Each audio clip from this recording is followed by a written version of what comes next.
There's something inside you.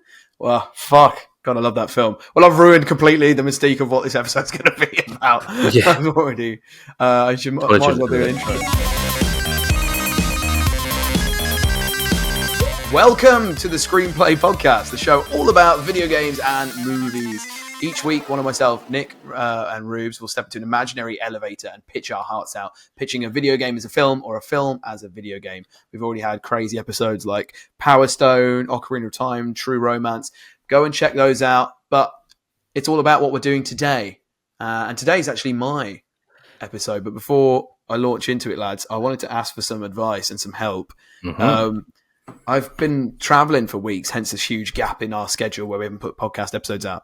Mm-hmm. And I've come back and I was on my balcony the other day because it's been so hot. And I've got one of them like big outdoor ottoman type things where you can store tools and things. And there's a little hole in it where it hasn't sealed properly. And I saw like wasps coming out. And then 10 minutes later, wasps coming in. And they've been doing that all day. And today I threw a shoe at the ottoman. And like 20 wasps came out. And I'm allergic to a sting. I have to go to hospital. Oh, Jesus. Yeah, I got stung when I was a little kid in my ankle, and like a red line was going up towards my heart. And I got rushed to hospital, and they were like, "Oh, that's poison. That would have reached your heart and killed you." So I can't get stung. Oh man, fucking hell! You should have taken your time. You horrible bastard. So I'm freaking out. I bought wasp spray, but I'm too pussy to get near. And it's like cover yourself from head to toe. I think being allergic doesn't make you pussy, mate. That's you know what I mean. Thanks, and speaking of which, get your girlfriend out there to sort it out.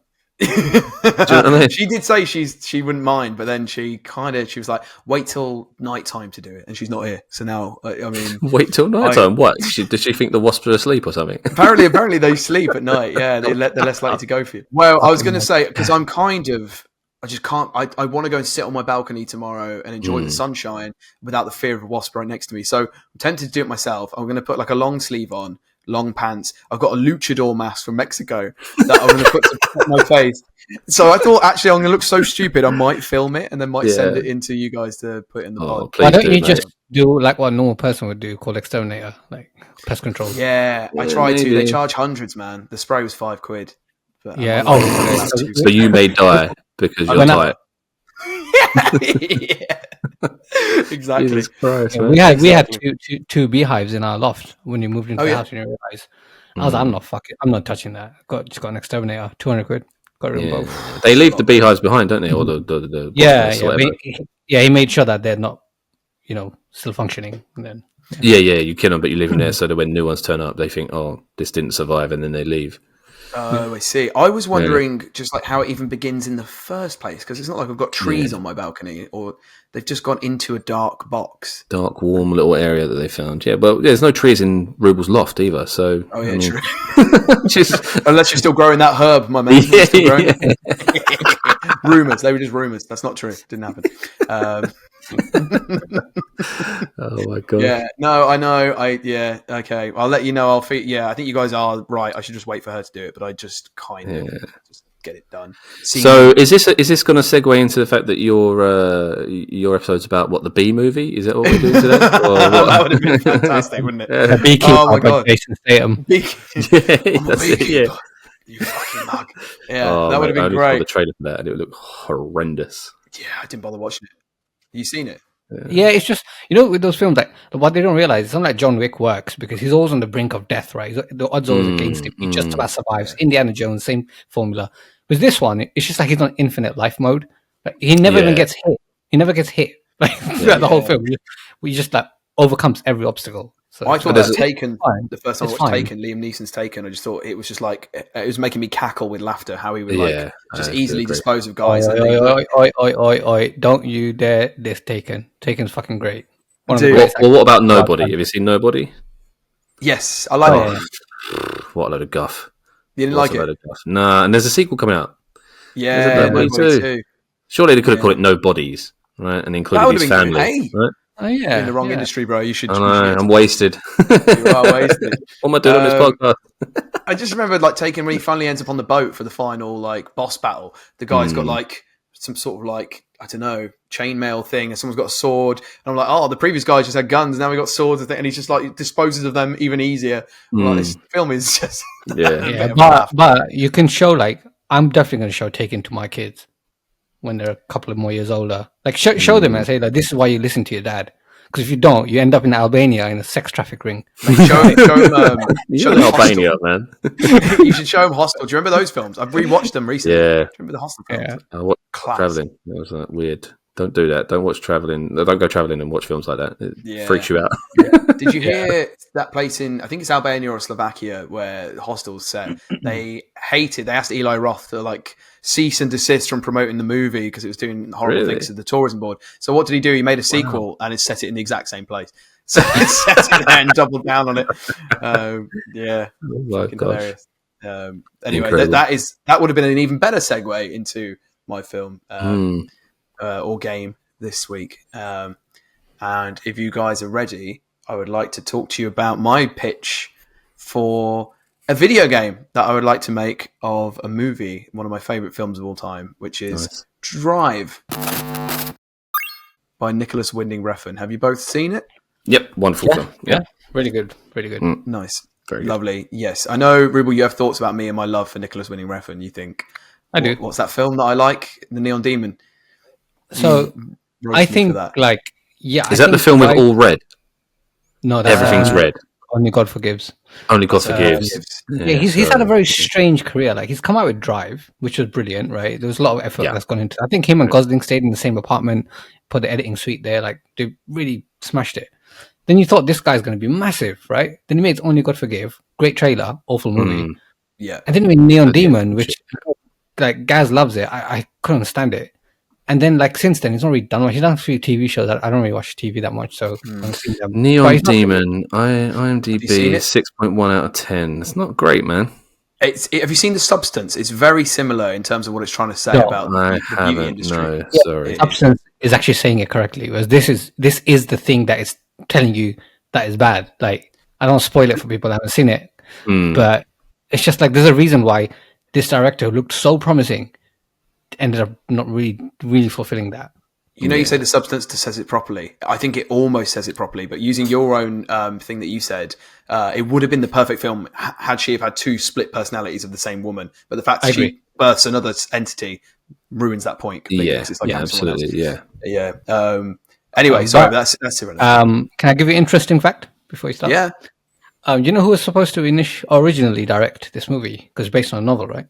Yeah, by James Salis. I don't know. Yeah, who? It was supposed to be Neil Marshall. The Descent. The guy who did Descent, and did he do Dog Soldiers and things like that? Dog Soldiers, that dude. He was supposed to direct it, and I think the driver was meant to be Hugh Jackman. No way. That would not have worked. No, I'm more like the Dogger. They fucking go around. That version doesn't sound as exciting. I mean, I like Neil Marshall; it was great. But Hugh Jackman, who I also like, I can't see him being the driver. No, I like Hugh Jackman, but I think Gosling has a stoicism to him that works really well, and I can't see that. I can't say the same for Hugh Jackman, if I'm being perfectly honest. Yeah. Oh, I don't know what it... Go on. I was just going to say, this film nearly made Gosling into a meme, didn't it? Like, really? Ryan Gosling doesn't eat his cereal and all that stuff. People saying he can't act, he just stares into space. Yes. But he kind of worked his way out of that with all the comedy stuff he's done since. Well, whoever was saying that, I don't know. They watched a different film to me. I thought he was great in this film. No. It was, the issue wasn't this film. It was this film, then Blade Runner and stuff like that, where it was the same kind of performance. Only God Forgives. Like, he just stares into space. Apparently, he was the most instrumental person in the whole production in shaping the tone and the minimalist style. He like made sure it was just like the driver says nothing but feels, and you kind of get that, you know. Oh, interesting. I didn't know that. Yeah. Makes sense. Okay, so you're turning Drive into a game. So just quickly, the plot synopsis, anyone's not seen it. There's a stunt driver by day, although I think there's only one scene in the film of him actually doing a stunt. And by night, he's a getaway driver, and he's sort of got, I think he starts out the film by saying, I've got like two rules. We be on time, and I drive. That's it. I don't do anything else. I just drive. I'm the driver. So there's that amazing opening kind of sequence where he's helping some bank robbers and just doesn't say a word. when he sort of drives into like shadowy parts when the helicopters go past the police choppers and stuff, and it's just no one talks in the car, not even the goons in the back. And then that goes well, and then he goes back to his apartment. He just lives a very solitary life, and he meets this woman called Irene and her son, and blah blah blah. And then suddenly he gets embroiled in. She has an ex who went to prison. He needs someone to do one last job for him to get him on the straight, and that gets all wrapped up in some mafia boys, and it all comes to a head at the end in a big fight. So I'm so excited to pitch my game. I put a lot of effort into this. I'm not trying to like make you guys sympathetic to my cause. I don't need you to greenlight it that bad. But I think as I was discovering more about it, I was like, why has this game not been made yet? So there was already a game made in 2000s called Driver. Has anyone ever played it? Yep. No. Okay, You haven't played it? No, I've never played it. Does it start Mario or Zelda? Driver 2 is such a good game. Yeah, I had Driver 3, the yellow cover, and the 3 was the E, so it was like Driv 3R. Yeah. Oh, I've seen this. I know what you're I'm surprised you haven't played it. Yeah. So I like that. I love the idea of this. Obviously, is set in Los Angeles in like neo noir nighttime, and I like Burnout games, the takedown games, and all that sort of stuff. So I thought, okay, I'm going to merge Driver, Burnout, Grand Theft Auto with a dash of like the quiet intensity of games like Inside and Limbo, and with no weapons at all. At least not for you. You don't get weapons. So, just like the film, it's really minimalist. I'm going to set it in like a neon wash street of Los Angeles. It's an open world game, very much like GTA. I regret saying this now because I ripped you to pieces last week saying don't make a GTA clone. But this is going to be the one that fills the time in between now and GTA 6. So yeah, it's an open world game, no HUD, no maps to guide you anywhere. You'll generally be guided to major plot points via visual indicators and tricks to help you get there. But overall, it's a game that will reward you for like investing the time you put in, literally learning the streets. You know how cabbies have like I just knowledge. pause you for a second? Yeah. I'm going to forget this later. I think a good way to get people to the different destinations would be, because obviously the movie had such a fucking amazing soundtrack, right? Yeah. Maybe you can hear the soundtrack in the distance, and the closer you go, the louder it gets, so you know you're going towards your mission. Well, that's amazing because I've got actually, I want the guy who did the original soundtrack to come back and do it. So that would be great. That's a great idea. I'm happy to adapt that. Yeah, it's a good idea. I like that. Anyway, you know how the cabbies have the knowledge when they have to learn the London. Yeah. You're going to have to create your own in-game version of that to some degree. So basically, but this is how the game operates. Why wouldn't you have Google Maps? Well, because this is old school. This is going back to, when's the book set? The 80s or something. So you'll set a getaway mission, and at the very beginning of the game, they're very basic ones, robbing like a convenience store or something, small time crookery. And it needs you, let's say, at a place at like 10 p.m. Well, you have a 24-hour day cycle. So you've got all day to go and scope out the area. You can look at chinks in fences. You can look at unlit streets. You can look at ramps that might come in useful, and make routes and notes in your mind. And so you get like 60 different ways to escape that crime scene. But you'll have no HUD to help you. You kind of have to remember it. So you've got till 10 p.m. You can do side missions and speak to NPCs and stuff. But at 10 p.m., you have to use your in-game watch, look at the time, make sure you're there at 10. That's your own rule, is that you don't miss the time. So if you miss it, it has colossal consequences. You know, if you like don't turn up for this mafia gang, they might come for you later on in the game. So it's one of those kind of ones where everything you do, every action has a reaction. You play as the driver. He's a nameless stunt driver, near silent. And I'm going to split the game into 3 different types of modes. So getaway missions. These are like the tense high speed driving through LA night streets. Emphasis on precision, evasion, and taking minimal damage to your car. No weapons. Your car is your weapon. So you've got the daytime to survey the area, walk around and make notes and make possible routes. And then when it comes to the getaways, you don't know which angle the police are going to come from and what choppers might be located where and whatnot. Right. So like unlit streets are really helpful. Okay, there's the quiet daytime stuff, which is more moody, slow exploration. It's where you talk the most to like NPCs and get more stuntman jobs and things like this. And you can try and romance Irene and like do things for her, take her for an ice cream. The brutal combat. So when it all goes wrong, there's like some improvised weapon combat. You can do your bare fists. It's like Manhunt meets John Wick, but with like the drive minimalism. So you can maybe grab a pipe off the floor. You can use your fists. You can occasionally find something around, but you don't get guns and stuff. That was the main gist of it. I put here one chance run through. I want this game to be designed for like one play for everything. So I was inspired by Ruble. You saw the Until Dawn movie, didn't you? Mm-hmm. Yeah, I don't know if it's any good. Was it any good? I think it was directed really well, but I think it had some issues at the script level. Right. Yeah. Okay, Yeah. fair enough.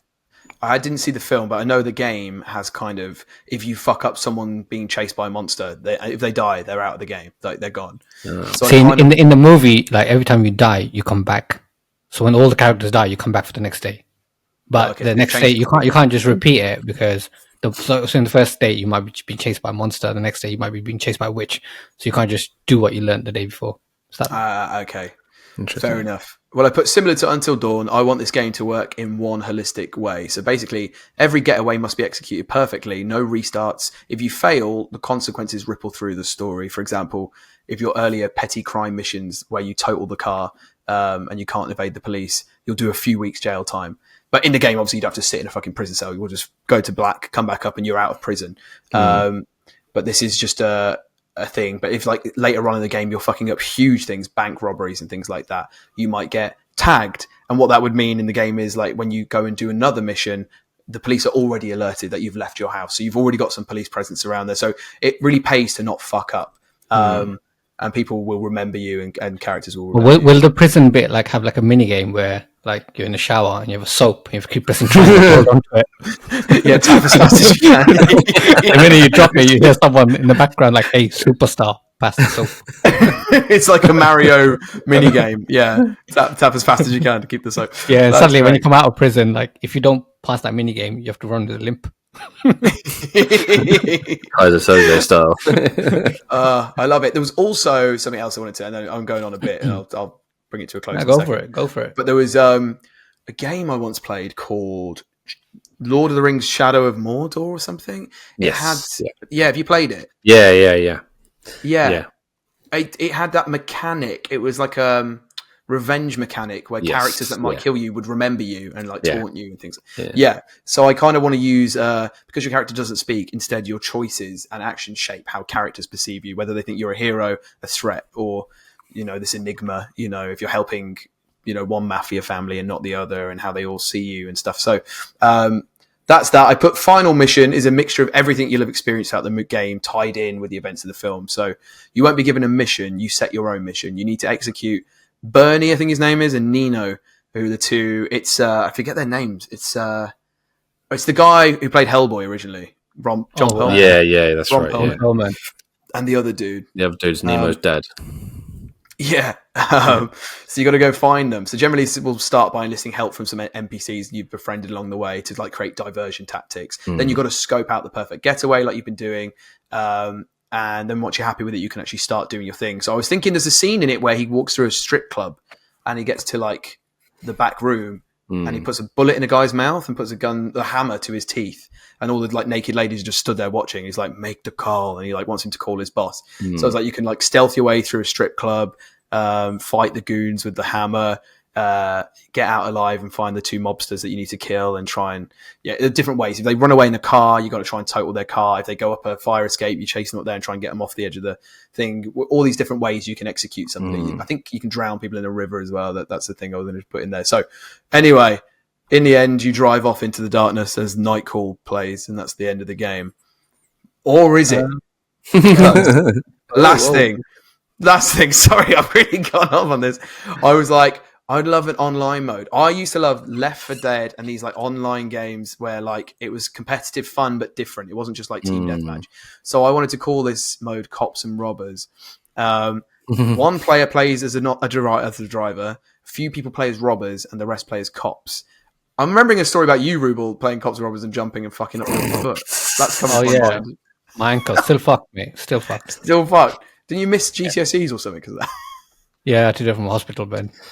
Fucking brutal. Anyway, so for this, like the match is like half an hour. The first 15 minutes, everyone's doing separate things. The driver is doing the bit where you're walking around scoping out a getaway. The robbers have to get the loot without taking too many casualties, and the cops have to kill as many of the robbers and stuff. At the end of that 15 minutes, those robbers have to get to the getaway car where their kind of gameplay ends. They kind of relinquish control to the getaway driver, assuming there's loot. But the robbers hopefully have killed some of the cops along the way. Because if there's 10 cops and you've not killed any of them, you've got 10 people chasing the getaway driver. Whereas if you've killed about 5 of them, there might be 5 people chasing. And that's it. And basically you've got to get to an end point without the cops totaling you and stuff like that. And I thought that's something I could repeatedly play and have fun with, like, you know, being a goon or being a cop or something like that. That was my online mode. There you go. That's my game. I know. You probably missed out a couple of things. Like, you could probably have Bryan Cranston, like, I don't know, like the tutorial guy gives you a tutorial on how to play the game. That's a great idea. I was struggling on how to put him in there. But, his death scene in the film used to make me feel really sick. Do you remember it? Yeah, where he runs the blade up his vein. Like, yeah, it's horror. I always hate when it's like done like with like kindness. A villain that shows kindness at the same time. Horrible. It's more sinister, right? Yeah, he shakes his hand, cuts him up. He's like, shush, no pain at all. You're okay. It's okay. And you're just watching Bryan Cranston flop to the floor. It's like, that is so evil. That is just so mean. Maybe have him as a tutorial guy would be quite good. I feel like I really waffled and give you much chance to come in and ask questions there. It's your pitch, man. It's your pitch. Thanks. Yeah, thank you. That's it. In a sense, it's a no weapon game. No HUD. You're just there. You're part of the furniture in this LA world. You've got to get your watch. You've got to be there on time. You've got to scope out and use your brain to figure out a way. Because if you just drive into a dead end, you're going to get caught. And you're going to fuck it. Yeah. What do you think? All right. Shall we decide what we're going to do? Go into, let's have it. Let's have the result. All right. Nick, want to go first? Yeah. All right. I'll tell you where I'm at. I liked your pitch. You actually really felt like you gave this a lot of thought. Certainly a lot more than your Zelda pitch. That was dreadful. Wasn't it? Had to up my game. And I really quite enjoyed the building the map as you go, the kind of knowledge, as you say, the cabin knowledge, as it were, to help you benefit, future escapes that you might do. I quite like that aspect. I really enjoyed the multiplayer idea as well. I think that gives it a little bit of extra legs. Thank you. I kind of the thing I'm struggling with is exactly what you told me the other week. It feels like a GTA clone to some degree, and is it just going to get fall by the wayside? That's what I'm struggling with at the minute. But Rubes, where are you at the moment? I really like the pitch. I wish you did this in our first episode. So we wouldn't have so many people listen to the episode and there's a massive drop off because they were like, "What the fuck?" No, it's a really good pitch. You can see the passion in it. I like the ideas. I like the idea that you don't have a HUD and the map builds as you play. That's kind of what Hollow Knight does. It does, doesn't it? Yeah. I also like the idea that the online stuff, the multiplayer. I could imagine myself 100% playing that. I'd probably play that straight away. Probably wouldn't bother going to the game. The game itself. So I can imagine all of that working really well. How many different scenarios do you see this having, this online? Because if you've only got one scenario for a robbery and one location, it would get a bit boring. I wrote this down, actually. I said, as the game grows in popularity, you can add more features to keep more people invested, i.e. the robbers, because they kind of relinquish their bit of gameplay when they sit in the back of the car. So maybe you can add expansion where they can fire out of the window or throw decoys or traps on the floor, that kind of thing. Keep them involved. But in terms of locales and stuff like at launch, you see how many different scenarios for cops and robber chases. Yeah, I think it would be a bit like how GTA 5 have been able to do. They utilize different areas in their own open world map and then set it there. So I probably would have 5 different things in 5 different key areas from the main game. So I know it gets repetitive, but you've got the whole map to chase through. Yeah. Can you drive to Albania and take out some? Yeah, Liam Neeson. He's the narrator. He actually tells you to go to Albania. But yeah, I have the same issue like you had with Nick. Nick has with yours. It's like with Grand Theft Auto 6 when that comes out, it's going to be the granddaddy of all games. Right? I'm not a GTA fan, but I can feel the excitement. Are you going to play it? Are you going to get it? No, I've never been into GTA. I haven't played the third one. I played up to the third one. I'm kind of with Rubes on that. And with Mario Kart big. World being so expensive, people are now saying, well, if Mario Kart World is that, GTA 6 is going to be over $100. So imagine what that's going to cost. So yeah, I'm not really sure if I'm going to jump in on GTA 6. Yeah, I just think the games like that is what I don't like about games when they're too large. It's too much to do. I can't focus on what I'm doing, and I just lose track of. Yeah, it's almost overwhelming. Yeah. I'm totally with you on that. Yeah, it's going to be amazing. It's going to be but your game is a little more refined, so I think that kind of helps. I think I wanted to GTA. Like, if I'm honest. Really, I wanted to refine it. I don't want you to have too much shit to do. There's enough trying to like look around a map and make sure your car's okay. And it's really lame to say you got to make sure your car doesn't take too much damage and stuff. But like, that is the point. You are a driver. Your main thing should be your car. So I wanted to justify it within the world, but it'd be too crazy if you could just like start GTAing other people's cars, stealing other cars, and fucking shooting things and stuff. Like, it's got to be a bit more streamlined. I also like the idea that you said where you would borrow from that Shadow of Mordor game, the kind of nemesis system where like people would recognize you, and you know that would stay with you through the game. So that's a good thing to have as well. I think just simply because for people like, I think maybe Ruben and I have just talked ourselves into a green light here. I think because people like us don't want such a big game like GTA 6, this would fill that void for us, I think. So I'm inclined to say green light for this. Oh my god. Yeah, I think I'm going to give it a green light. Light. Yeah. Oh my god. That's the first game racked up, isn't it? Oh my god. I should take this thing way more seriously in future. Feels nice, doesn't it? It does feel nice. I have to say, it was as I was going, I was just like, I want this game to exist. I would love this game. But then I was thinking, I was like, the power of games nowadays, and maybe, Nick, this is where maybe I was lacking something from yours, is movie tie-in games have always been shit. But a game called Drive, where it's kind of an online thing with a car and minimal bits to do with the movie. Mainly it's NPCs, bosses, mafia people, this, that, and the other. I was like, that's vague enough to have the everyday person who has never seen the film go like, I want to do that car game. That looks cool. Yeah. So actually maybe going forward, if we ever adapt a movie, maybe we've got to think cleverly about how it actually would work. Well, thank you for the green light. Jesus. I bet you wish you could go back and do Zelda again. Yeah. No, I'm kind of happy. I've done that. What was that? What was in it? I had Paul Giamatti as I can't remember who. I had who did Gus I have? Frings. Gus Frings is one of the zombies. That's the That's the zombie. He has no dialogue. I'll be honest. When we were doing that episode, I was like, I think this podcast is a mistake. For now. Well, in Gary's defense, who did you want for your director again? Remind me. Me? Alex Garland. Yeah, well, he's doing Elden Ring's movie, so you were onto something, right? Thank you. And 28 years later. See, that's your mistake. You aim too high. You should have gone for Dean Israelite. What a callback. It's a tough one. This one, because you don't want to greenlight everything. When we make our end of year list, it should be the creme de la creme. And I think I started taking this whole thing more seriously the day, Nick, you pitched Power Stone.